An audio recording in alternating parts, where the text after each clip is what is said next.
Hi bro. Hi, మీ పేరు bro? Venkat. So ఎలా ఉంది బ్రో ఇప్పుడు సాఫ్ట్వేర్ ఎంప్లాయీస్ పరిస్థితి?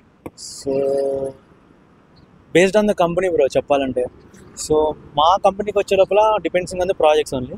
So if you are a good skill then you can survive. అంటే లే ఆఫ్స్ అనేది ఇప్పుడు ఎక్కువ జరుగుతున్నాయి. నిన్న రీసెంట్ 2-3 days బ్యాక్ టీసీఎస్ లో కూడా 12,000 టీసీఎస్, యాక్సెంచర్ అంటే bro mostly bulk hiring is the main reason అని అనుకుంటున్నాను. ఇప్పుడు మా కంపెనీకి వచ్చే లోపల they will recruit few people. So దానివల్ల ఏమవుతుందంటే మాకు ప్రాజెక్ట్స్ మినిమం ఉంటాయి and it will be very good for us బేసిక్గా. సో ఇంకా వస్తే ఏఐ టూల్స్ ఇవన్నీ జాబ్స్ని తీసేస్తాయి అంటారు కదా. I think it won't mostly, because skills అనేవి మనలో ఉంటాయి. If you are good at AI also you can survive anyway.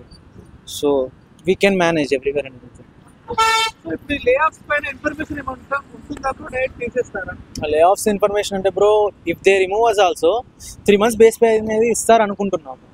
So they won't remove us, అంత ఈజీ అయితే రిమూవ్ చేయరని.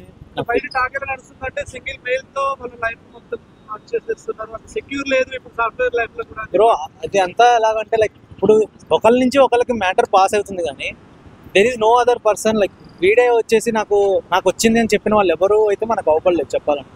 సో అది ఎంతవరకు నిజం అనేది మాత్రం నాకైతే అంత ఐడియా లేదు. But we are good at that and we are serve, that's it. So ఇప్పుడు చూస్తున్నాం ఆల్మోస్ట్ ఏఐ అనేది, అంటే మనం యూజ్ చేసే ప్రతి దాంట్లో ఏఐ అయితే ఇన్వాల్వ్ అయ్యి కనిపిస్తుంది. yes. సో మీరు ఏఐ వల్ల ఎఫెక్ట్ ఎలా ఉంటుంది సాఫ్ట్వేర్ ఉద్యోగులకి ఫ్యూచర్ లో? దీని వల్ల ఎంతవరకు ఎఫెక్ట్ అయ్యే ఛాన్స్?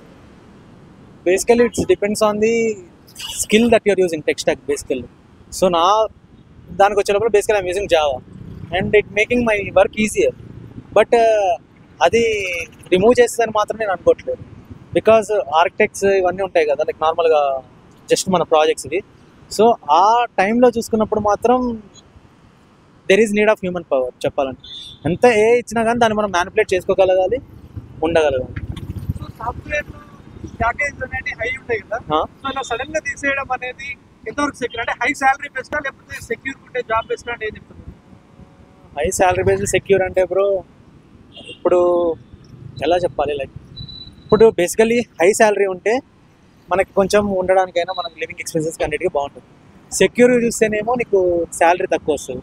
సో ఇండియాలో సెక్యూర్గా ఉండేసి నీకు శాలరీ ఎక్కువ కావాలంటే ఇంకా అంత ఉండదనేది నా ఫీలింగ్. సాఫ్ట్వేర్ ఎంప్లాయీస్ కూడా ఇల్లు కొన్నామని చెప్పేసి చాలా జాబ్ పోతే జాబ్స్ పోతే అంటే bro if they are good at skills then they may get new job.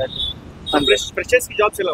ఫ్రెషర్స్కి jobs bro కష్టమనే చెప్పాలి. బయట ఇప్పుడు రిక్రూట్మెంట్ కూడా తక్కువే ఉంది. సో సాఫ్ట్వేర్ చాలా భయపడుతున్నారు ఇప్పుడున్న లేఆఫ్స్ వల్ల. వాళ్ళకి ఏం చెప్తారు final? Be thorough at what your learning and be at good at skills, that's it. So final question bro, ఇప్పుడు చూస్తున్నాం మనం పెళ్లి కావాలంటే సాఫ్ట్వేర్ అయితేనే ఇస్తున్నారు, అమ్మాయి అయినా అబ్బాయి అయినా. మరి ఇలా తీసేస్తే అలాంటి యూత్ పరిస్థితి ఏంటి? నో ఆన్సర్ బ్రో దీనికి.